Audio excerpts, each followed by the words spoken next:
Welcome, everyone. June is Brain Injury Awareness Month, and Brain Injury Canada and brain injury associations across Canada are working together to shine a light on brain injury. I encourage you to follow our campaign on Facebook, Twitter, and Instagram, and connect with your local brain injury association. We are so thrilled to have everyone here today for making hidden disabilities visible. This is an issue very important to the disability community, especially those living with brain injury. For those who don't know me, my name is McDonald, and I am the Executive Director of Brain Injury Canada. I've been working in the brain injury field for over a decade and working in the nonprofit field for almost 25 years. So before I introduce our wonderful guests, I just want to let people know that the webinar will follow a discussion format, and we encourage questions and comments throughout the webinar. Essentially, we want to hear from you. We want to hear your thoughts and input on this issue. Please submit your questions or comments in the Q&A box, and we will endeavor to get them all answered and heard. The webinar is being recorded, so if you do need to take a break or watch this at a later time, you will be able to do so. It will be sent to you by email if you've registered, and will also be up on our website. So let's get started. I am so fortunate to have two amazing advocates here with me today, Laura Brydges and Meri Perra. So Laura, why don't you introduce yourself? I am a 16-year member of the hidden disability community. Back in 2005, I was in a car accident, and I had a whole bunch of problems since then. I have a brain injury, which means I have the cognitive issues and the memory issues. I have sensory processing, so I can see and hear, but I don't always understand what I see and hear. I ended up with major depression because of the chemical changes in my brain. I have developed fibromyalgia and myofascial pain syndrome, so I'm also in chronic pain. Yeah, the list just goes on and on and on. Okay, thank you, Laura. Meri, do you want to introduce yourself?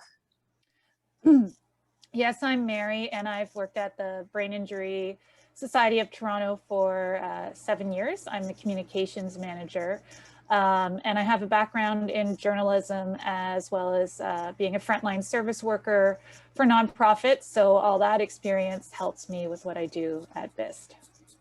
All right, thank you both. All right, let's dig in. So Laura, maybe you can start us off by talking a bit about some of the challenge you've experienced with living with a brain injury and living with a hidden disability. I guess for me, the first challenge after the accident was just getting used to a new me and having to find new things that I could attach to. I used to bike, and I used to kayak, and I used to sing in a choir and play the piano and work full time, and all of that changed. And it's a very slow process. So yeah, I think just first off, getting used to the new me was the biggest thing. Because all of my issues are hidden, meaning when I say that, I mean you can't see it or hear it in normal social interaction. I just found people don't get it. The hidden disability community is not top of mind. If you don't behave or respond in a way, people escalate instead of get calmer. And I got really tired of being told, but you look so good. I was never someone whose appearance was commented on. It was usually my personality or my intelligence. And then all of a sudden, when I feel the worst I've ever felt in my life is when everybody's talking about how good I look, which to me seems kind of irrelevant. And as during my recovery, I found the world felt toxic to me because of all the sensory processing issues and all that stuff. And because of that, I ended up, I still do, leading a small life. It took me a year to do one piece of art, even though I used to do art and write poetry on a regular basis. It took 2.5 years to get myself flossing my teeth on a regular basis. Simple things like that. It took 4 years for them to figure out I couldn't work. It took 8.5 years for them to figure out actually it was me who figured it out, I needed prisms in my glasses. It took 12 years for me to feel confident enough to travel alone. And even then, I haven't left the province alone. And now I'm at the 16-year mark, and this is the first year I've been able to ride a bike. And I used to do 100K in a day before the accident. So, yeah, and I've learned to talk about the 3 deadly Ds for hidden disabilities. And especially for me, it's demands, distractions, and deadlines. And it's when the world is too complex, when the task I'm doing or the environment I'm doing is too complex, too intense, or of too long a duration, then my brain just shuts down. So what I need is not ramps and assistive devices, which is what most people think of when they think, you know, inclusion and accessibility and accommodation. I just need the world to slow down a little bit and be a bit more understanding.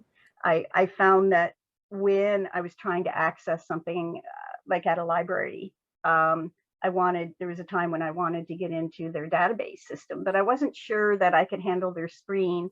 And I knew that because I was dealing with new information, I'd fry very quickly. So I called the library and asked them, could I get a librarian to assist me because of my disability? Flat out no. And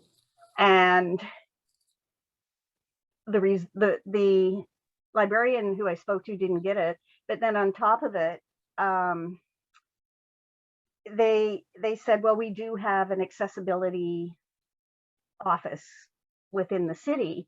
And it ended up I had to file paperwork in the form of, I don't know that you would call it a complaint, but in the form. So it's like, and I find this all the time, if the world sees that I can't meet their expectations, then I have to jump through more hoops. So that's to me where the challenges are. And did you find it frustrating having to tell people, tell family and friends the new, your new reality? Were they accepting? Was that, I mean, I can imagine it'd be frustrating constantly having to explain yourself. What can you tell us a little about that? I decided early on not to let it affect my self-esteem. And I decided early on to accept it, to not put energy into fighting it. And I also decided that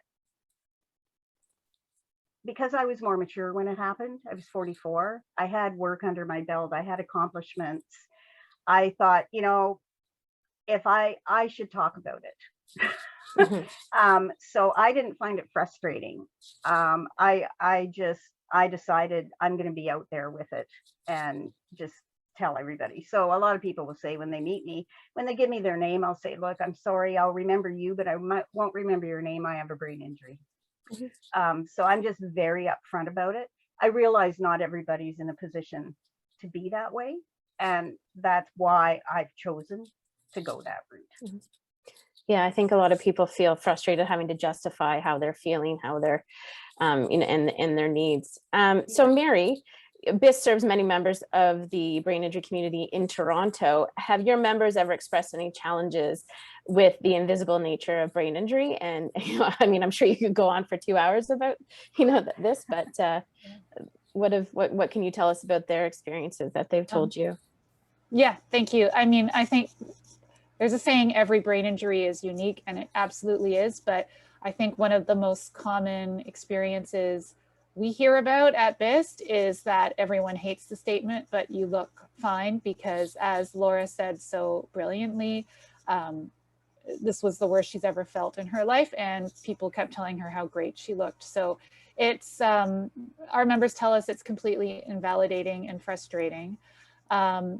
I find even the majority of our members, their disabilities are completely hidden, but even if somebody walks with a cane or uses a wheelchair, what they're dealing with is so much more than that mobility struggle. And if people are given the chance to talk about what they're living with, it is, as Laura mentioned, so many challenges, such as visual impairments, hearing impairments, noise sensitivity, light sensitivity, chronic pain, chronic fatigue, it just goes on and on. Sometimes people describe the pain they're experiencing as, you know, zaps in their head, or like their scalp is on fire. And these are not things people that are visible on the outside, and are completely challenging and obstacles people are facing in their everyday lives. So if there is one thing our members probably agree on is that hidden disabilities are a challenge, like probably one of their biggest challenges that they face, and that they hate the term, you look fine, but you look great. Like it's the universal pet peeve, and it's completely understandable. Yeah, I've heard from many people of the going to a family or a gathering, you look fine, but what they don't know is that the person had to sleep for 16 hours to build up the physical and cognitive stamina to be there, but then are going to go back and sleep for another 2 days to be able to recover. So those are the things that people don't see, but should understand and should be aware of how challenging this is for, you know, for a lot of people. So I do see a question. We're going to touch on that in a little bit later. So Laura, what led you to where we are now with the hidden disability symbol? Okay, well, it was the small life and that sense of being overwhelmed in this overwhelming world. And I live very near a mall, and during my recovery, as I became braver and went out to the mall, I realized that I needed something to communicate for me when I was least able to speak for myself, especially if I was starting to crash and not be able to think. And people would think, oh, that's just her. They wouldn't realize it was related to my brain shutting down, or chronic pain, or fatigue. So for my own sake, as a self-advocacy tool, I developed my own symbol. I don't know if you can see it okay there. And what I did was I designed it purposely so that there's space underneath to write a problem. So for me, my personal symbol looks like this. And then I carry it as a wallet card, and on the back of it, I just say my name and, you know, what people can do to help me. But I developed it to speak for myself. And then in 2009, I thought, I'm putting this up on Facebook, because every time I mentioned I had a brain injury or hidden disability, everybody I spoke to said, oh, either I do or somebody I know does. And I thought this could help people. So I put it up on Facebook. People can download it. As long as they don't make money off of it, I want it out there. And then it grew and it grew and it grew. And so then I did some surveys, because I thought, what I was realizing is that the needs of the hidden disability community and their common experiences that they were talking about on the Facebook page, I think, are quite different than the detectable disability community, because of the hidden nature of the disabilities. So when people interact, I'm not in this position, but I've been told by members of the detectable disability community that people assume they're less capable than they are. But with hidden disabilities, often there's a lot of assumptions and expectations that go beyond what we are capable of in that moment. Doesn't mean we're not capable. It's just perhaps in that moment or in that environment, we're not capable. So I shared this and I did the surveys, and 95% of over 300 members of the hidden disability community told me that they avoid places and situations and events on a regular basis. 57% of them told me that they avoid almost every day or every day. So we've got half the hidden disability community staying at home in small lives, all because the world is not accessible for us. And then they told me 80% said that using a symbol is helpful to them when they're out and they need to ask for assistance, or they need to identify that they need accommodation. And it made them feel better understood. Let me see if I can remember this now. Memory issues, hang on. 74% said they felt better understood. 54% they felt that they were treated better because of the symbol. And I've experienced that. And 51% said they were more confident in asking for help. So that just clinched it for me. I thought people need this. And then because of the Facebook page and all the feedback, I started collecting stories and information and issues in the news. And because of my problems, I needed a way to organize it. So over 6-7 years, I ended up putting together a paper that I call State of Exclusion. So it's some of the information is outdated, but I don't think the issues are. So the sources of the information might be, but the issues I don't think have changed that much. And then I started seeing other hidden disability symbols or invisible disability symbols cropping up around the world. And again, that just clinched it for me. This is something we need. This is something the community is asking for. We need it. And so I decided it's time. So I started a petition. And this was fairly recently. So in my petition, I basically am asking the government of Canada to adopt and promote a national hidden disability symbol and to lead or participate in actions towards its international adoption, because we need one symbol. So that's how we got to where we are. Okay, and I'm going to get back to you about the other symbols in a little bit. So Meri, Laura set the stage for the development of the hidden disability symbol. How did you and Brain Injury Society of Toronto get involved in the work? And what is happening now with the Hidden Disability Symbol Canada movement?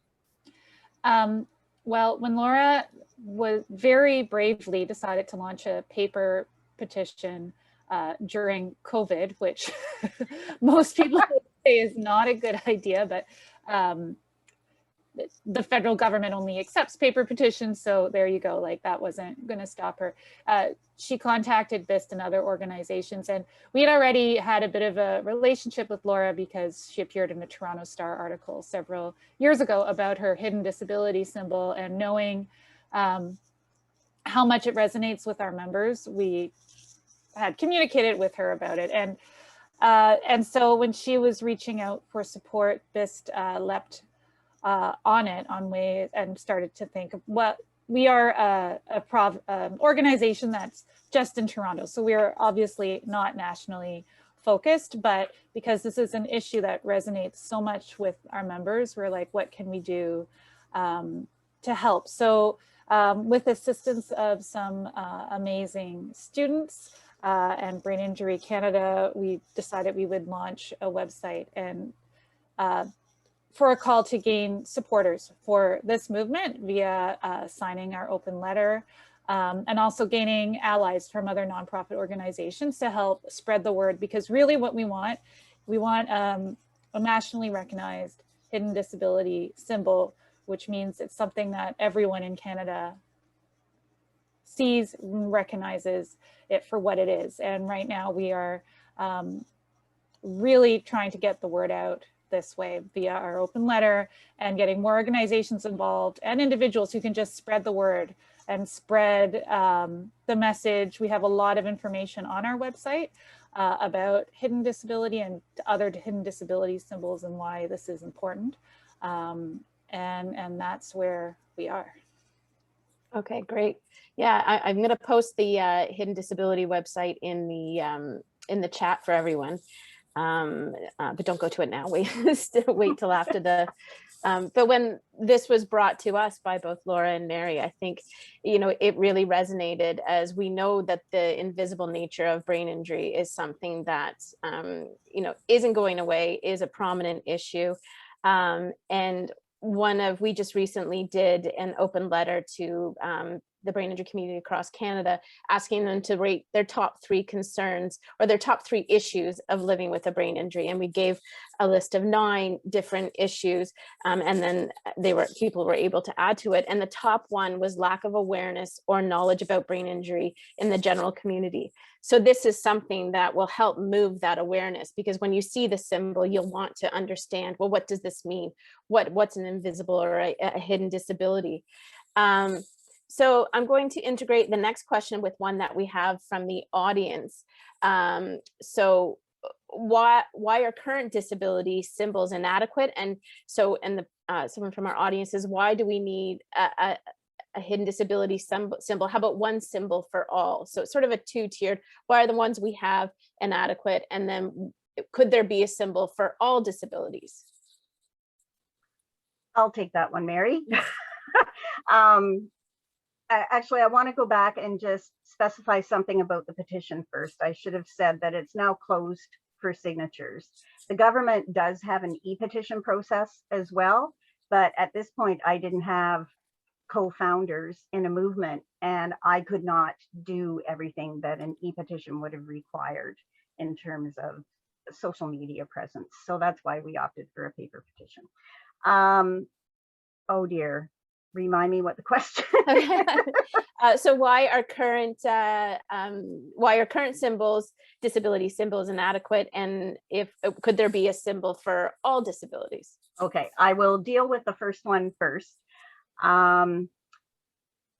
Let's start with the international symbol of accessibility or of access, which is also called the wheelchair symbol, and which now seems to have morphed in society into being called, incorrectly called, the symbol of disability. So the wheelchair symbol really is a symbol about accessibility of places and spaces and structures. And it is strictly about physical accessibility. It is not about cognitive accessibility or sensory accessibility or emotional accessibility. It's strictly about physical accessibility. So it actually has created harm to the hidden disability community, because I'm sure there are drivers within that community who have been hassled or accosted because they, rightly so, with a permit to park in an accessible parking spot, if they walk out of their car, they get hassled about it. So that's why that's inadequate. It would be a goal of mine to see a hidden disability symbol right beside every wheelchair symbol out there. In terms of the other symbols that I had mentioned, I had seen, the problem with mine is that people have to know about my Facebook page to get it. I think mine's a good design. I put a lot of thought into it. I tested it with the people on my Facebook page, but because it was a one-woman effort, it was I just relied on Facebook to get it out there. There's one called the Sunflower Lanyard that is based in a business model, and it started in the UK and it is going worldwide. And from a business perspective, I think it's good. I personally am not convinced that a sunflower is the best symbol to represent a hidden disability community. My guess is there are places in the world where sunflowers are not that common, and we want something eventually that can be internationally recognized and relevant to the hidden disability community. There's a meme out there that is a person standing beside a shadow of a wheelchair, of the wheelchair symbol. And I think as social commentary, that is a powerful message, because they're saying not all disabilities are visible.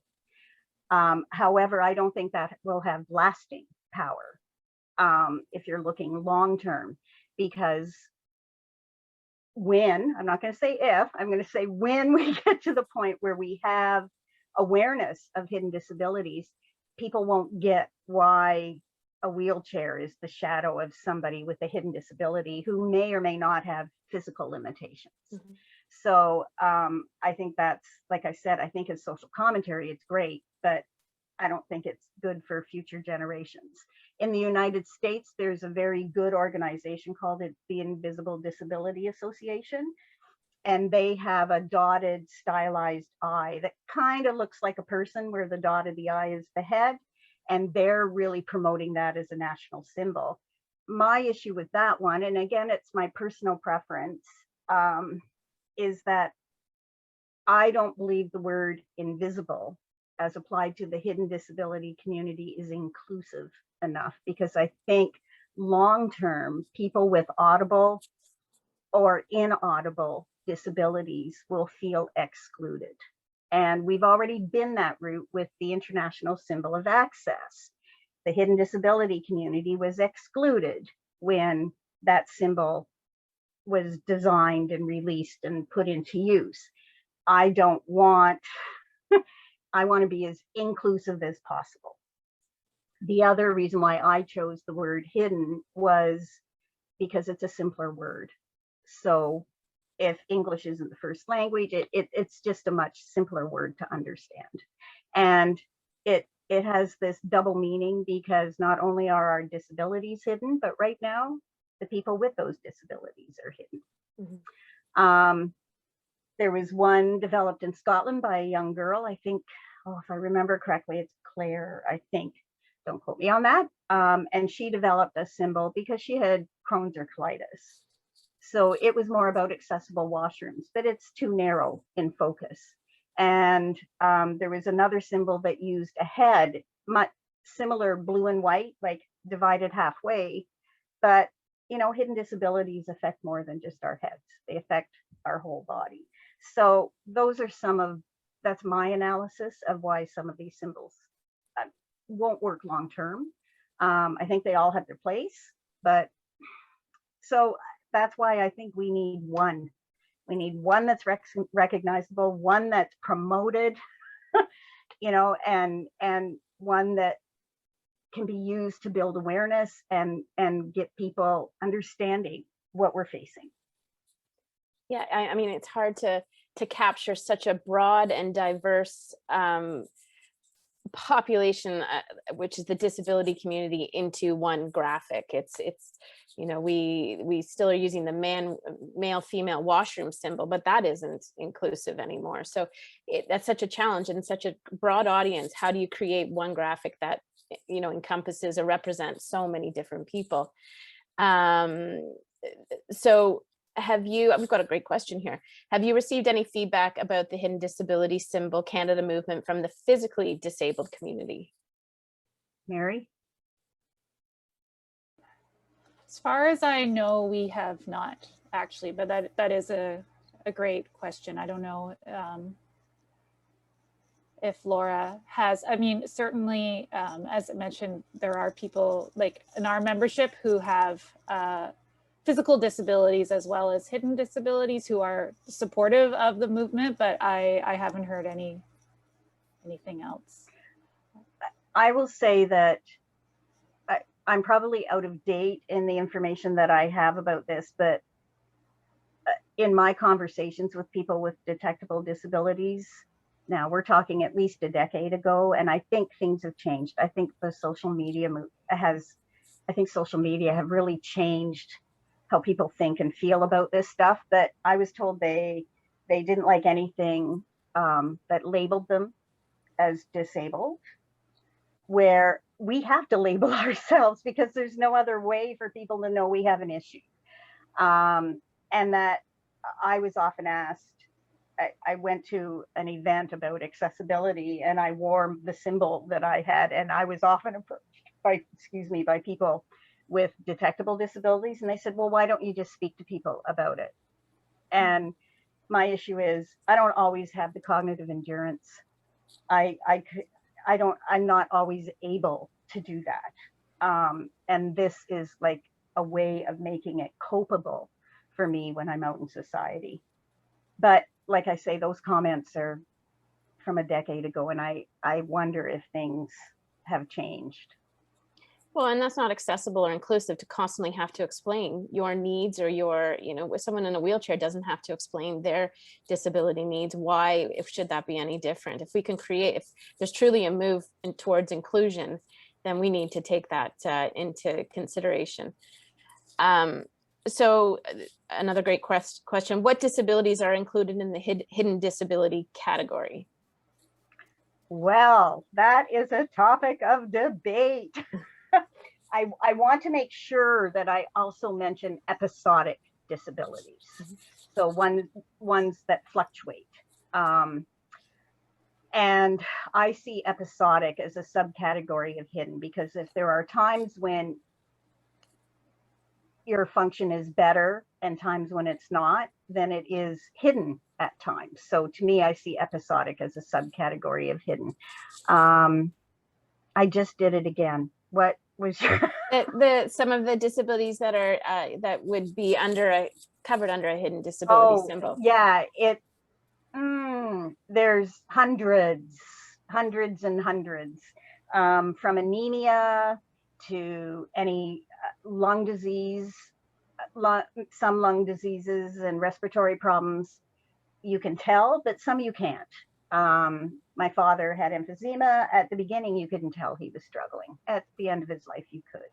I don't even know where to start. Arthritis, like any bowel problems, any heart problems, any thinking problems, mental illness, any condition or any state of existence where people can't see or hear that you have an issue and that you can't necessarily meet society's expectations. Mm-hmm. Yeah, we've actually, sorry.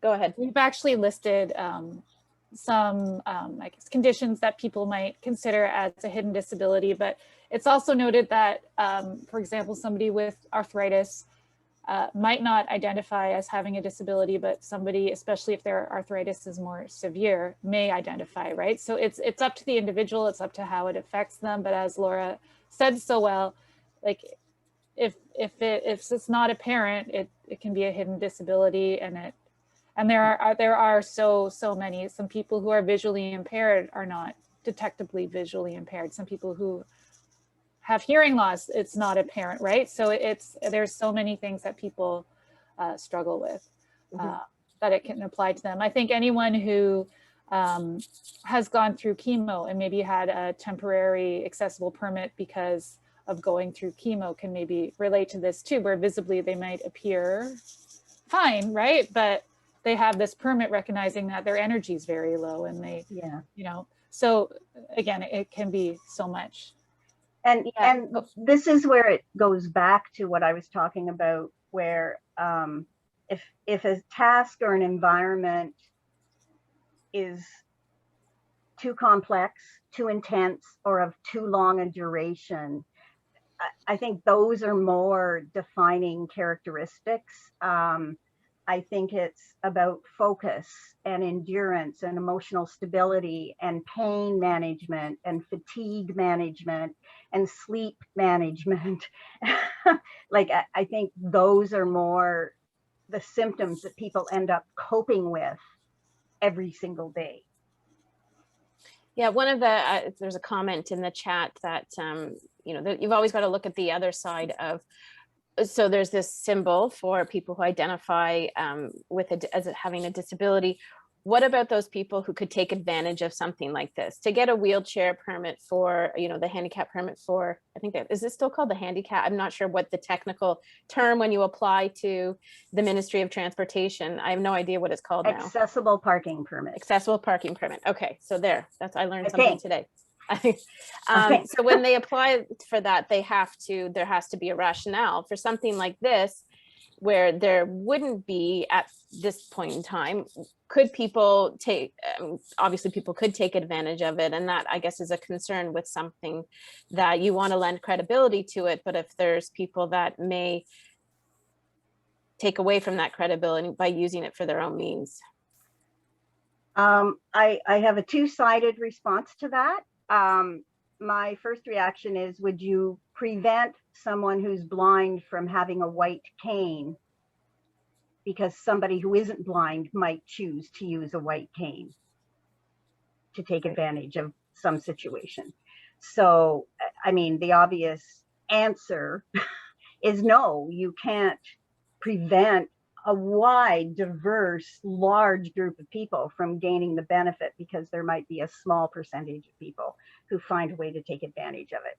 I used to work in public health, and at one point I worked with social services, and that's another issue where people say, well, they take advantage of it. But all the studies at the time, now again, this is decades ago, but at the time it was never more than 5% that were abusing the system. Now, I do know with the sunflower lanyard, the one I mentioned before that started in England or in the UK, they started in airports. And what they did, if I understand it correctly, and if anybody's watching and I'm wrong, please correct me, but what they would do is they get member businesses, and then they would provide, using the funds they got from the member businesses or airports, they would then provide these free of charge. And there was some backlash because at an airport, people can get early seating and, you know, priority seating and things like that. So there was some backlash to that. But how do you prevent people who really need it from having it just because there's a few who might abuse it? Yep. Yeah, no, that's a great answer. So I've got a question here. Oh, and just to follow up to that, it was the question that this person submitted about, it was more about curiosity and not judgment about people that would use that. So just to clarify that. So here's a great question about how can a business accommodate a hidden disability if there are hundreds of disabilities that could be included? There are so many varying symptoms, restrictions for a business to accommodate. Or is it something that you could show to get help if you need it? If so, how is that different than a medical bracelet or ID card like Obaya gives out, for example? Okay. It's a tough one. And let me know if you need me to remind you on parts of that. It's not that tough for me because I thought about this. Not so much about a business, but any organization where they either deal with the public or they deal with employees. And I think it starts with understanding what are barriers and having a different perspective on what barriers are. So I mentioned that I'd written a paper. I'm going to pick up a list and read to you the list of barriers that I think we don't think of as barriers.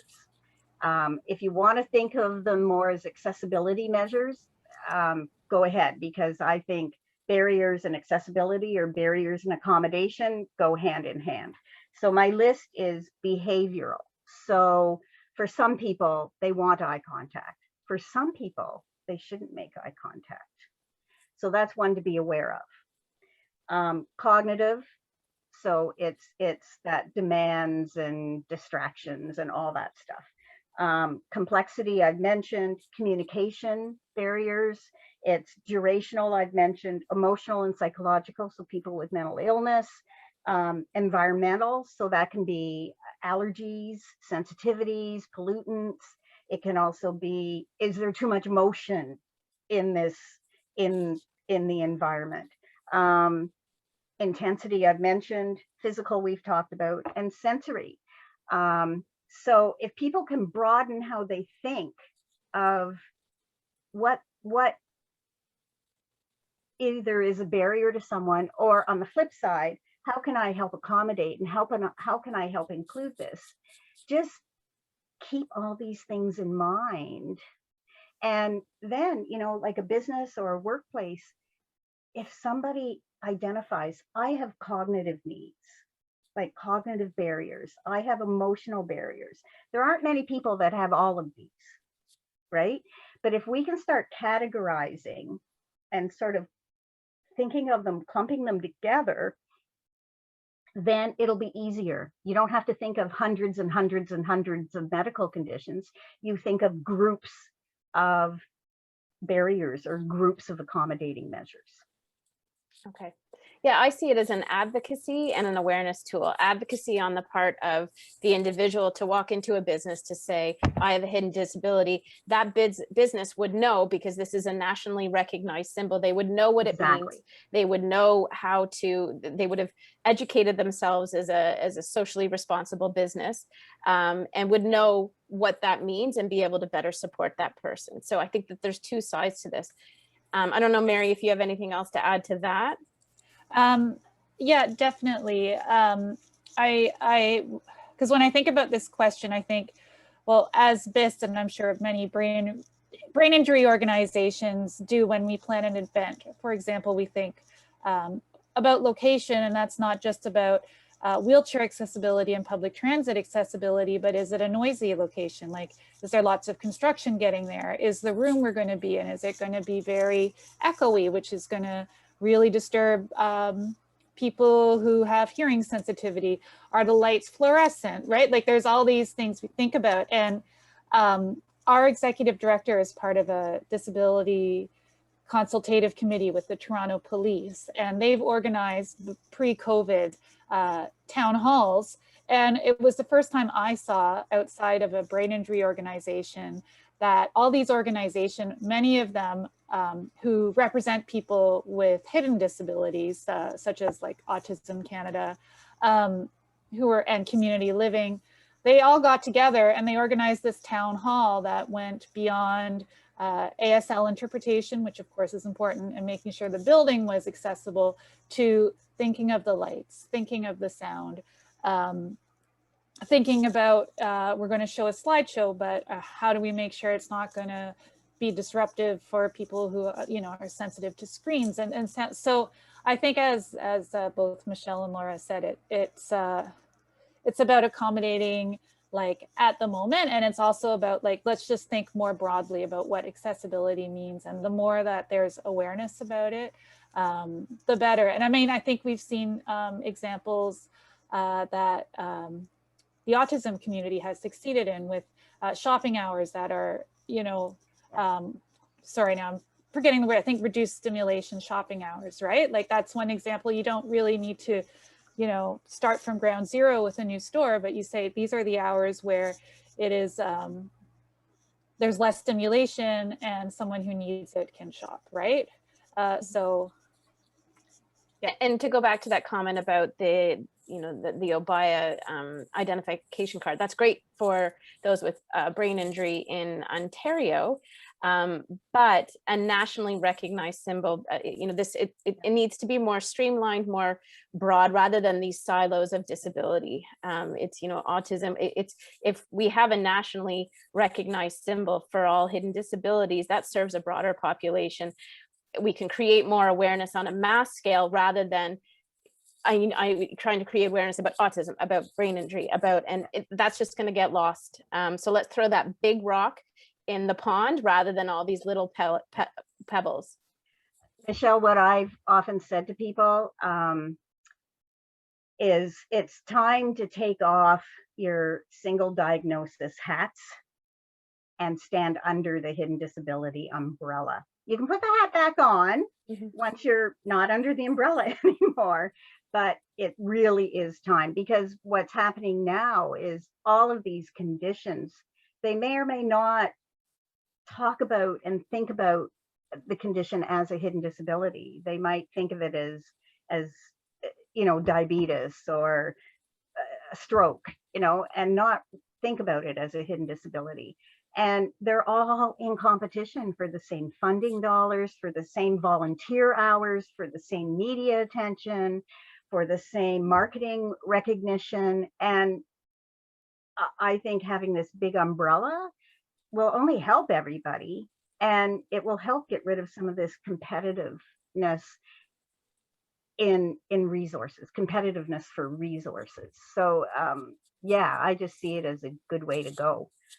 Yeah, someone mentioned in a comment that it would work in both French and English, and it would be something that you would see after a while. You'd know it, like the pink ribbon. We all know what the pink ribbon stands for. It stands for breast cancer. So having something like that, these regional cards or provincial cards are great to serve you know, a specific need for that community, but we need to also think broader for the you know, as a national movement. So I'm going to bring it back a little. Oh, go ahead. Can I add something? Sure. One thing that I haven't made clear is that in my mind, any type of symbol that's adopted nationally, internationally, needs to be free. It needs to be accessible. It needs to be relevant to the community it's serving, but not detract from any other community. It needs to be designed so that it works as a self-advocacy tool and as an awareness building tool and a change agent, so it can transform social environments, cultures, whether it be human culture, workplace culture, you know, whatever, and systemic, so it can help break through some of the systemic problems that are built in. Yeah, having the ID card with the hidden disability symbol on it as well is would be great. So I want to just go back a little bit to so you had talked about the petition that you submitted, but there was also an open letter that was circulated for individuals and allies to support. So maybe Meri, you can talk a little bit about that, and why does the government need to champion this movement? We can do it amongst ourselves, but why do we need federal, provincial, municipal support to champion something like this? Well, I think, as you said, local initiatives are great, or provincial, but we have a big country, and what we ultimately want is every person in Canada to know what this symbol means. And that can really only be done by a federal government level. We also, as Laura has created a great symbol, and we have examples that she spoke about of other symbols on our site, but they also have the means to develop a symbol that, as we know, it's so important that it's accessible in our official languages, right? That it's culturally understandable, and they have the means to design that and implement a symbol that really people will understand. As Laura said, like, our goal would be to have both accessibility symbols side by side everywhere, right? And that has to be done by a federal initiative. So that's why, and really, as Laura's mentioned, paper petitions being submitted, but we also have an open letter that anyone can sign online on our website. And it shows that how many people are behind this, right? Hidden disabilities, once you start talking about them, it's incredible how many people identify with having something that you might not even be aware of, talking to them. And then once they have the space to say, you know, I live with depression, I live with arthritis, I live with brain injury, right? Like, it affects so many people, and we need to, our open letter is a way of showing that this affects a huge number of people and that we need to make it more visible. So you can go onto the website as a person, and it's a simple Google form to fill out, where you can just put your name, and then if you choose to, you can also choose to have your name listed on our website, so that the more people who come to our website, they can scroll down and go, holy cow, there's a lot of people who are behind this. Organizations can also sign the letter. And then that's powerful as well, because it's showing that there are so many more people behind it. And ultimately, these signatures will give momentum to help bring awareness. Yeah. Oh, go ahead, Laura. I think it's important that national organizations that have any impact or service with the hidden disability community join. And so I would ask anyone who's watching this, if you're involved with any organizations, please ask them to sign the open letter and ask them to take it up to the national level. Don't just stick to the regional or the provincial. Ask them to move it right up the ladder to the national level, because the more we get that type of support, the more influence it's going to have on the government's decision. Yeah, we want to reach every part of Canada, and I think what we're asking the government to do is to, it's not just a matter of adopting it.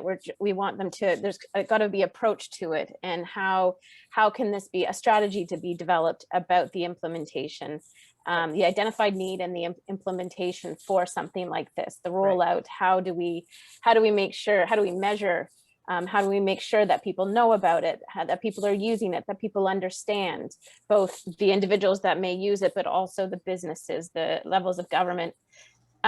So, I mean, there's been a lot more talk about accessibility and inclusion in the government in the past few years. So how are these not, you've touched on it a little bit, but I just want to ask the question, how are these not inclusive of the disability community? Oh, that's a loaded question. I think, again, it comes back to a lack of awareness, and therefore, and also a lack of data and information about the hidden disability community. The UN, there was a statement that I quoted in this paper that I wrote, because they said the hidden disability community is less represented in research, disability research and advocacy, even though it's larger than the detectable disability community. So I think it's how we frame things. I think we think of accessibility as physical accessibility. Therefore, all these other needs are just not top of mind. They're just not in people's heads. So it's lack of awareness, and that's where it starts. Yeah. And Meri, do you have anything to add? I mean, I think we've touched on it, right? It's about lack of awareness and simply put, like, things go beyond having a ramp to a business. And that awareness, as we've said, keeps growing, which is a good thing, right? But it's, yeah, there's more work that needs to be done. Yeah, and I think it's important that we all come together. This is when the disability community needs to all come together on something like this. So not to say that things that people are doing now aren't worthy, but how can we all come and gather and rally around something like this that would support more people over the long term? So how can people who are watching today get involved and support this initiative?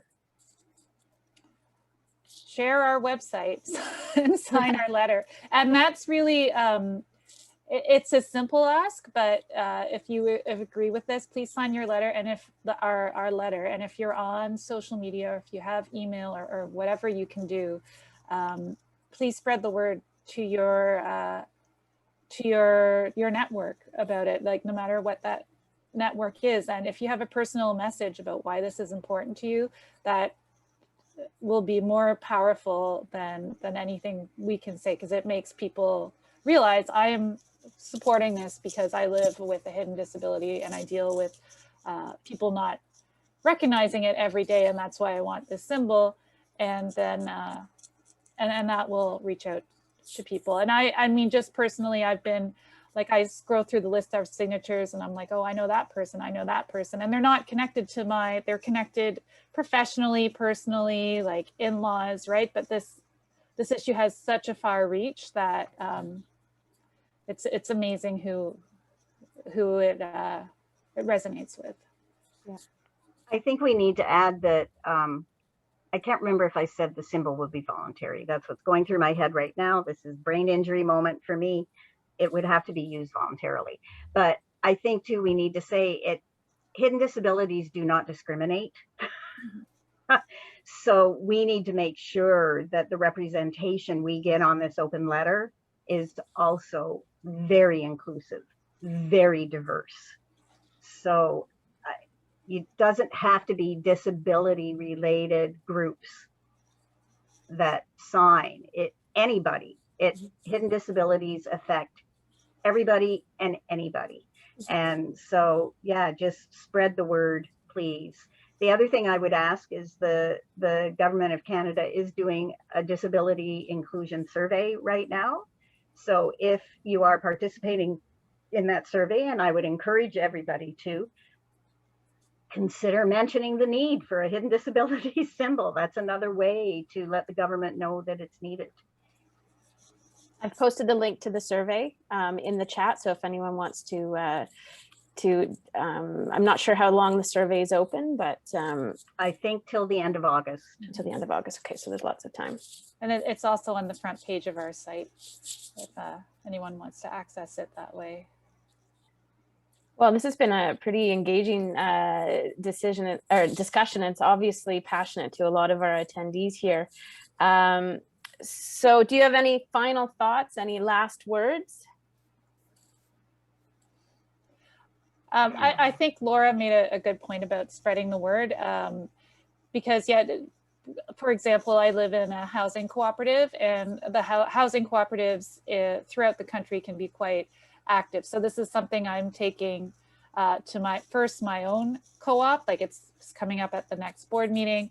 And then the goal would be to see if we can push it forward on the provincial and heck, why not federal level? It doesn't mean it's going to happen, but if people want to support this, like you can think about where you are, like what you're involved with. And even if it's like for me, where I live, that there's actually ways you can reach out and help spread the word that way, because it doesn't, people with hidden disabilities are everywhere, so it doesn't necessarily need to be a disability specific organization.